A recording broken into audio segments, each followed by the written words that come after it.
പ്രശ്നം വളരെ സങ്കീർണമാണ്. ഒന്നാം നമ്പർ നുണയനും വഞ്ചകനും ചതിയനും തന്ത്രശാലിയുമായ ഒരു മൃഗത്തിന് മാത്രമേ ഇതിലെന്തെങ്കിലുമൊക്കെ ചെയ്യാൻ കഴിയൂ. അതെ, അതുകൊണ്ടാണ് ഈ ജോലിക്ക് വേണ്ടി ഞാൻ നിന്നെ തന്നെ തിരഞ്ഞെടുത്തത്. റെഡ്ബറി കാട്ടിൽ മീനുമുയലിനോട് അവളുടെ ഭർത്താവ് ലെമ്പി മുയൽ വഴക്കിടുകയായിരുന്നു. നിന്നെ കല്യാണം കഴിച്ചത് മുതൽ ഞാൻ നശിച്ചു. എന്റെ ജീവിതം തന്നെ ഇല്ലാതായി. അതെ അതെ, എന്നോട് ക്ഷമിക്കൂ. നിങ്ങളുടെ 10 ഏക്കർ വയലും കോടിക്കണക്കിന് പ്രോപ്പർട്ടി ഇല്ലാണ്ടായില്ലേ എന്നെ വിവാഹം കഴിച്ചതിലൂടെ? എന്നെ വിവാഹം കഴിക്കുന്നതിന് മുമ്പ് നിങ്ങൾ മോദിജിയുടെയും യോഗിജിയുടെയും കൂടെയല്ലേ ഇരുന്നിരുന്നത്? ഇപ്പൊ നിങ്ങൾ വഴിയിലായി. നീ ഇതെന്ത് അസംബന്ധമാണ് ഈ പറയുന്നത്? വേറെ എന്താണ് ഞാൻ പറയേണ്ടത്? നിങ്ങൾ സംസാരിക്കുന്നത് ഒരു മനുഷ്യനെ പോലെയാണ്. അതെ, നിങ്ങളൊരു മുയലാണ്, ഞാനൊരു ലേഡി മുയലും. നമ്മളുടെ വിവാഹം കഴിഞ്ഞ് നമ്മൾ വീട്ടിൽ സുഖമായി ജീവിക്കുന്നു. നിങ്ങൾക്ക് എവിടെ നിന്നാണ് തോന്നുന്നത് നിങ്ങൾ നശിച്ചുവെന്ന്? എനിക്ക് നിന്നോട് തർക്കിക്കാൻ പോലും താല്പര്യമില്ല. ഞാൻ നിന്നെ ഉപേക്ഷിച്ചു പോവുകയാണ്. ഞാനിനി അത്തരമൊരു മുയലിനെ വിവാഹം കഴിക്കും. അവളെ വിവാഹം കഴിക്കുന്നതിലൂടെ എന്റെ ജീവിതം തന്നെ മാറിമറിയും. എന്റെ ജീവിതം പാർദീസയായി മാറും. വിവാഹം കഴിച്ചോ? വീണ്ടും വിവാഹം കഴിച്ച് നിങ്ങൾ ഇന്ത്യയുടെ അടുത്ത പ്രധാനമന്ത്രിയാവാൻ പോവല്ലേ? അവരുടെ തർക്കം അവിടെ അവസാനിച്ചു. ലെമ്പി മുയൽ വീട്ടിൽ നിന്നും പോയി. പാവ മീനുമുയൽ കരയാൻ തുടങ്ങി. മറുവശത്ത് ബ്ലൂ ലാൻഡ് കാട്ടിൽ ചിങ്കി മുയൽ തന്റെ വീട്ടിൽ ഒറ്റയ്ക്കായിരുന്നു. അതേ, ഇത് എവിടെ പോയി? ക്യാരറ്റ് എടുക്കാൻ പോയതാണ്, ഇതുവരെ തിരിച്ചെത്തിയില്ല. ഇനി എന്ത് ചെയ്തിട്ടാണ് വരുന്നതെന്ന് അറിയില്ല. അപ്പോൾ മോണ്ടുമുയൽ തന്നോടൊപ്പം വേറൊരു മുയലിനെയും കൂട്ടി വന്നു. ആഹാ, താങ്കൾ വന്നു? ആ, വന്നു മോളെ. എന്താ പറഞ്ഞത്? മോളോ? അങ്കിൾ, ഇതാണോ ആ പെൺകുട്ടി? അതെ, ഇതാണ് എന്റെ മകൾ. വളരെ ബുദ്ധിശാലിയാണ്. ഇവൾ ഡൽഹി യൂണിവേഴ്സിറ്റിയിൽ ടോപ്പാണ്. ഇപ്പോൾ വിവാഹത്തിനുള്ള സമയമായി. എന്നെ ഇവളുടെ വിവാഹത്തെക്കുറിച്ചുള്ള ചിന്ത അലട്ടുകയാണ്. അതുകൊണ്ട് ഇവൾക്ക് വേണ്ടി ചെറുക്കനെ അന്വേഷിച്ച് നടക്കുകയാ ഞാനിപ്പോ. എന്താ? എന്ത് ചെയ്യാൻ? അച്ഛനല്ലേ, വിഷമം ഉറപ്പായും ഉണ്ടാകും. അതേ മണ്ടനായ മുയലേ, ഞാൻ നിങ്ങളുടെ മകളല്ല, ഭാര്യയാണ്. നിങ്ങൾ എന്റെ വിവാഹത്തിന് വേണ്ടി പയ്യനെ അന്വേഷിക്കാനാണോ പോയത്? ക്യാരറ്റ് എടുക്കാനല്ലേ പോയത്? അല്ല, നീ ഇതെന്താണ് ഈ പറയുന്നത്?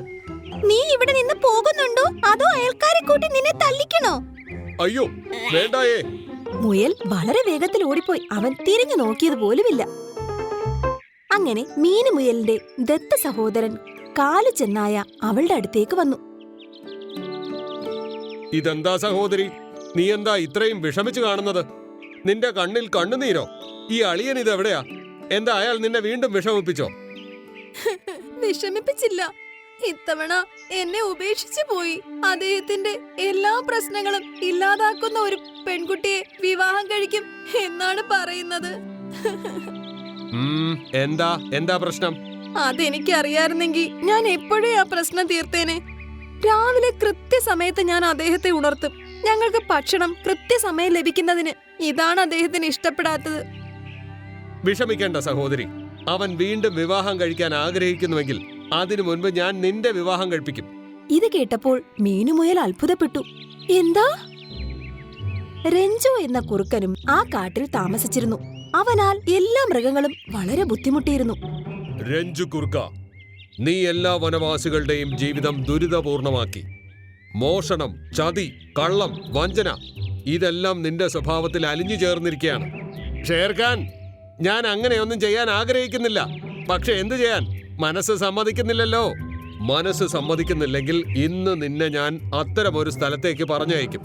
അവിടെ പോയാൽ നീ പറയും ഇനി തിരിച്ചു പോകാമെന്ന്. എന്താ? ഇന്നു മുതൽ 10 ദിവസം നിന്നെ കറുത്ത ഗുഹയിൽ തടവിലാക്കും. കറുത്ത ഗുഹയോ? ഓ വേണ്ട. കുറുക്കനെ കറുത്ത ഗുഹയിൽ തടവിലാക്കി.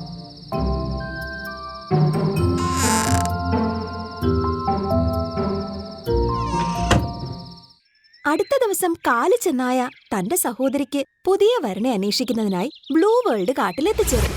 അപ്പോൾ അവൻ മൂണ്ടുമുയലിനെ കണ്ടു. ആരേ വാ, ഈ മുയൽ വളരെ നല്ലതാണ്. അവൻ മൂണ്ടുമുയലിന്റെ അടുത്തെത്തി അവനോട് പറഞ്ഞു, നിന്റെ പേരെന്താണ്? എന്റെ പേര് പേര് പറയുന്നതിൽ ആരാണ് ഇത്രയും അധികം ചിന്തിക്കുന്നത്? എന്റെ പേര് മോണ്ടുമുയൽ എന്നാണെന്ന് തോന്നുന്നു. പേര് പറയുന്നതിന് പോലും ഇത്ര മടിയാണോ? ഇവൻ വളരെ നിഷ്കളങ്കനാണ്. ശരി, ഇത് പറയൂ, നിന്റെ കല്യാണം കഴിഞ്ഞതാണോ അതോ ഇപ്പോഴും അവിവാഹിതനാണോ? ഇത് കേട്ടപ്പോൾ മോണ്ടുമുയലിന് നാണം തോന്നി. താങ്കൾ എന്താണ് ഈ പറയുന്നത്? ഞാനിപ്പോൾ തന്നെ എന്റെ യൗവനത്തിലേക്ക് കാലെടുത്ത് വെച്ചതേ ഉള്ളൂ. എനിക്ക് എങ്ങനെ വിവാഹം കഴിക്കാൻ കഴിയും? അവന് ഒരു ഭാര്യ ഉണ്ടെന്ന് പോലും മറന്നുപോയി. ഇത് കേട്ട് കാലുച്ചെന്നായ സന്തോഷിച്ചു. വരൂ, എനിക്ക് നിന്റെ വീട് കാണിച്ചു തരൂ. അതിനുശേഷം ഞാൻ നിന്റെ വിവാഹം എന്റെ സഹോദരി മീനുമുയലുമായി നടത്തും. എന്താ, താങ്കൾ എന്റെ വിവാഹം നടത്തുമോ? അതെ. ഇത് കേട്ട് മോണ്ടുമുയൽ സന്തോഷിച്ചു. കാലുവിനെയും കൊണ്ട് തന്റെ വീട്ടിലെത്തി. ഇത് നോക്കൂ, ഇതാ എന്റെ വീട്. വീട് വളരെ നല്ലതാണ്. പക്ഷേ ഈ മുയൽ ആരാണ്? ഇതെന്റെ സഹോദരിയാ. ഇത് കേട്ട് ചിങ്കിമുയൽ അത്ഭുതപ്പെട്ടു. പക്ഷേ അവൾ ഒന്നും പറഞ്ഞില്ല. ഈ വിഡ്ഢി എന്ത് മണ്ടത്തരമാണ് ചെയ്യാൻ പോകുന്നത്? എനിക്ക് മൗനവ്രതമല്ലായിരുന്നെങ്കിൽ ഈ കാലുവിനോടെല്ലാം പറയാമായിരുന്നു. എന്ത് ചെയ്യും? എനിക്ക് നിന്നെയും ഇഷ്ടമായി, നിന്റെ വീടും ഇഷ്ടമായി. അടുത്ത 2 ദിവസത്തിനുള്ളിൽ ഞാൻ നിന്റെ വിവാഹം എന്റെ സഹോദരിയുമായി നടത്തും. അതെ, ഇത് എന്താണ് നടക്കുന്നത്? എന്റെ ദൈവമേ, ഞാൻ എന്ത് ചെയ്യും?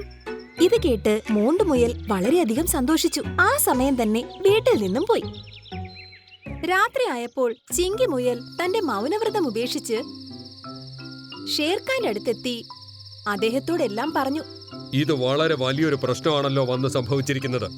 ആ കാലു ചെന്നായയോട് പറ്റില്ല എന്ന് പറയാനും പറ്റില്ല. എങ്കിൽ അവൻ മുഴുവൻ ചെന്നായ കൂട്ടവുമായി നമ്മളെ ആക്രമിക്കും.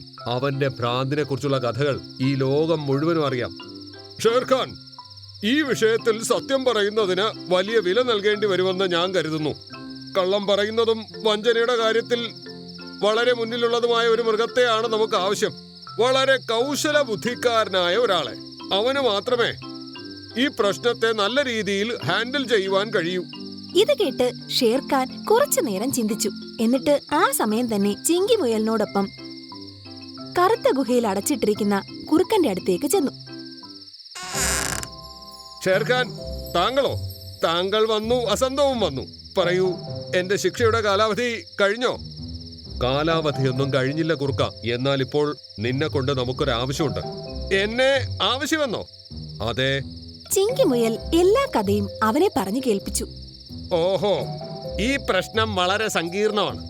1-ാം നമ്പർ നുണയനും വഞ്ചകനും ചതിയനും തന്ത്രശാലിയുമായ ഒരു മൃഗത്തിന് മാത്രമേ ഇതിലെന്തെങ്കിലുമൊക്കെ ചെയ്യാൻ കഴിയൂ.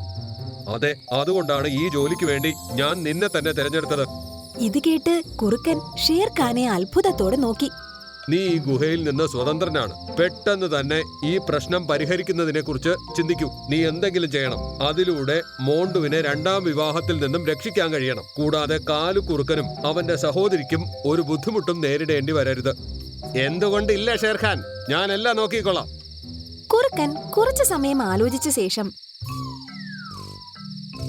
ഷേർഖാനോട് പറഞ്ഞു. ഷേർഖാൻ, താങ്കൾ മോണ്ടു മുയലിന്റെ വിവാഹത്തിന് വേണ്ടിയുള്ള എല്ലാ ഏർപ്പാടുകളും ചെയ്താട്ടെ. ഞാൻ അദ്ദേഹത്തിന്റെ വിവാഹം വേറെ ആരുമായി നടക്കാൻ സമ്മതിക്കില്ല. അപ്പോൾ കുറുക്കൻ തന്റെ കയ്യിൽ പിടിച്ചിരുന്ന പൂവ് ചിങ്കിമുയലിന് നേരെ നീട്ടി. ചിങ്കിമുയലെ, നീ ആദ്യം ഈ പൂവ് ഒന്ന് മണപ്പിച്ചേ. നിങ്ങൾ ഇത്? ചിങ്കി പൂവ് മണപ്പിച്ചതും അവൾ അബോധാവസ്ഥയിലായി. അല്ല, നീ ഇതെന്താണ് ചെയ്തത്? ഷേർഖാൻ, ഇവൾ ബോധത്തോടെ ഇരുന്നാൽ നമ്മുടെ പ്ലാൻ ഒന്നും നടക്കില്ല. ഞാൻ പറയുന്നത് പോലെ അങ്ങ് ചെയ്താലും. കുറുക്കൻ ഷേർഖാനോടൊപ്പം ഗുഹയിൽ നിന്ന് പുറത്തേക്ക് വന്നു. അവൻ പറഞ്ഞതനുസരിച്ച് ഷേർഖാൻ എല്ലാ പക്ഷികളെയും വിളിപ്പിച്ചു.